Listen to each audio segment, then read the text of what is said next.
नमस्कार, मैं हूं आपके साथ निलोफर अंसारी और आप देख रहे हैं V9 न्यूज। देश और दुनिया की हर बड़ी खबर पर रहती है हमारी पैनी नजर। आइए नजर डालते हैं आज की बड़ी खबर पर।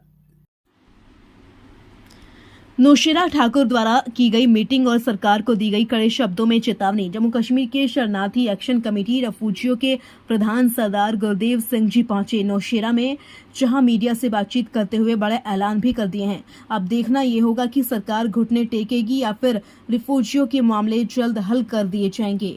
यह तो आने वाला समय तय करेगा। देखिए ये खास रिपोर्ट राजौरी से नीरज शर्मा की रिपोर्ट। आज का एजेंडा शरणार्थी एक्शन कमेटी 1947 ਦੇ ਸਾਡੇ जिन्ने भी फौजी इतने रह रहे हैं ਉਹਦੇ ਬਾਰੇ ਚ ਅਸੀਂ ਅੱਜ ਇੱਥੇ ਇਕੱਠੇ ਹੋਏ ਹਾਂ। सब तो पहला पावर है कि जो आपकी नुमाइंदगी उसको नॉमिनेट किया जाएगा। जो सरकार आएगी वो किसी अपने करिंदे को देगी सीट, या पैसा लेके देगी या उसको देगी, या कोई इंडिविजुअल बंदा होगा अपनी पार्टी के अंदर देगी। तो हम यही मांग करते हैं कि अगर जो नॉमिनेशन करनी है वो पार्टी के जो अपने पार्टी को जो दायरा है उससे बाहर आके रिफ्यूजी के अंदर से जाने के बाद जुड़ चाहिए, और वो नॉमिनेशन आवाम से पूछ होनी चाहिए कि आवाम किसको चाहता है, आवाम किसको चाहता है असेंबली में भेजने के लिए, उनकी बात करने के लिए। बल्कि ये न हो कि पार्टी जो अपने तौर पर बैठे और अपने कारिंदों को जो उनके लोग हैं पार्टी के लोग हैं उन्हीं में से किसी को नॉमिनेट कर दे, किसी कोई भी फैक्टर बना के या कोई भी बेस बना के कर दे। हम चाहते हैं कि ये जो नॉमिनेशन हो, ये जो शरणार्थी अवाम है संताली का जम्मू कश्मीर के अंदर, उनकी मर्जी से उनके पूछ के होना चाहिए कि किसको वो चाहते हैं बनाना चाहते हैं। जब भी जम्मू कश्मीर के अंदर इलेक्शन आते हैं तो कहीं ना कहीं कोई भी सरकार हो वो कहीं ना कहीं रेफ्यूजियों को जुमलाबाजी जो देती है, जिस तरीके से अभी पार्लियामेंट्री इलेक्शन हुए डेली विजर्स को जुमका दिया गया कि आपको हम पक्के कर देंगे, और डेली विजर ने कल एक बड़ा फैसला ले लिया कि हम हंगर स्ट्राइक पर बैठेंगे और लाठीचार्ज भी होगा। तो क्या कहीं ये सरकार तो नहीं फिर से कई बार रेफ्यूजियों को एक बड़ा जुमले में ले जा रही है? सरकारी जुमलाबाजी करती है जो किसी पार्टी की हो। हमारे साथ भी बहुत जुमलाबाजी हुई 75 साल में, हमने बहुत सुनी है। यही बात तो हम आगाह करना चाहते हैं अपने आवाम को कि आप जुमलाबाजी पे यकीन मत रखो, अपने दिमाग से काम लो, अपने बच्चों का जो आने वाला फ्यूचर उसके सामने रखो, उसके हिसाब से आप चलो, उसके हिसाब से डिसाइड करो हमें क्या करना है। सरकारें जुमले बनाती रहेंगी, जुमले बोलती रहेंगी, जुमलाबाजी आगे भी चलती रहेगी, पहले भी हुई है।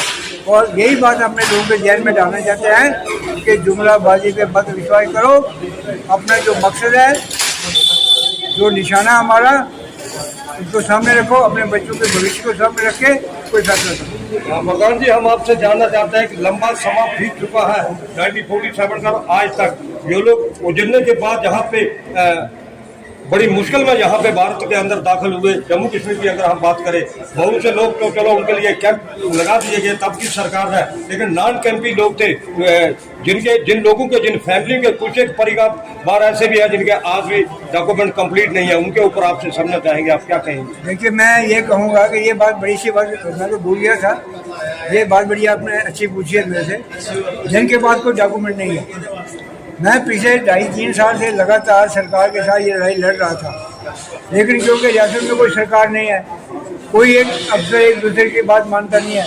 जब मैं उनको एक्सप्लेन करता हूँ वो कहते हैं ठीक बात कहते हो, लेकिन उसमें कोई अमल ड्रामा नहीं होता। तो मजबूर होकर मैंने 2023 में मैंने हाई कोर्ट की तरफ रिव्यू किया, मैंने PI लगाई वहाँ पर डबल बेंच में, और PIL का जो हमारे हाथ में फैसला हुआ, उन्होंने कहा कि जिन लोगों के पास कोई रिकॉर्ड नहीं है, जो इन्होंने रखा है, जो मैंडेटरी रिकॉर्ड रखा है, उसके अलावा जो रिकॉर्ड है, यानी कैंप राशन कार्ड है या 47 पहले का जो राशन जमीन का जो रिकॉर्ड है, जो 512 मुल्कों में मौजूद है, या कैंसलेशन की रजिस्टर की नकल उनके पास, या कोई जमीन की अलाटमेंट है, या कोई 47 से पहले जो लोग हिंदुस्तान की सरकार में मुलाजिम था, रेलवे में था या आर्मी था, उसका कोई रिकॉर्ड है, उसकी बुनियाद पर हाई कोर्ट ने ये ऑर्डर किया हुआ है। उसकी कापी मेरे पास पड़ी है, को पढ़ना चाहे तो देख सकता है। हाई कोर्ट ने ऑर्डर किया है और उसी की बुनियाद पे हाई कोर्ट ने उन्हीं लोगों के लिए हमारी 2025 तक जो स्कीम की जो बुनियाद थी, डेट थी, वो बढ़ाई है। लेकिन मुझे अफसोस की बात है 6 महीने गुजर जाने के बाद भी यूटी सरकार ने इस मसले पर इतनी डिस्कशन करने के बाद, मीटिंग करने के बाद, मेरी कई बार मीटिंग हुई सेक्रेटरी रिहेबिलिटेशन से, मिस्टर अनिल कौर से, लेकिन उन्होंने कोई बात इस वक्त तक नहीं की, कोई ऑर्डर नहीं निकाला। लिहाजा मुझे दोबारा कोर्ट को रिव्यू करना पड़ा और मैंने कंटेम्प्ट नोटिस इशू कराए। जो 28 अगस्त को हाई कोर्ट में केस लग रहा है उसमें उनकी पेशी की बुलाई होगी। लास्ट में हम आपसे जानना चाहेंगे कि जैसे हाल में ही इलेक्शन तो होने ही होने हैं जम्मू कश्मीर यूटी के अंदर, जैसे सुप्रीम कोर्ट का टाइम जो है 15 सितंबर का दिया हुआ, बट शरारत अगर मान लो कि रिफ्यूजियों की कोई भी बात नहीं मानी जा रही, जैसे सूत्र बता रहे हैं, कितना दम रहेगा शरारती एक्शन कमेटी में उसकी भूमिका निभाने में। सूत्र ये भी बता रहे हैं रिप्रेजेंटेटिव हम अपने ही बनाएंगे, इसमें आप क्या कहेंगे? जम्मू कश्मीर शरणार्थी कमेटी का काम है लोगों तक जाना। अब हम लोगों को अवेयर करने अपने मसलों के बारे में, अब लोगों में जोश बढ़ रहा है।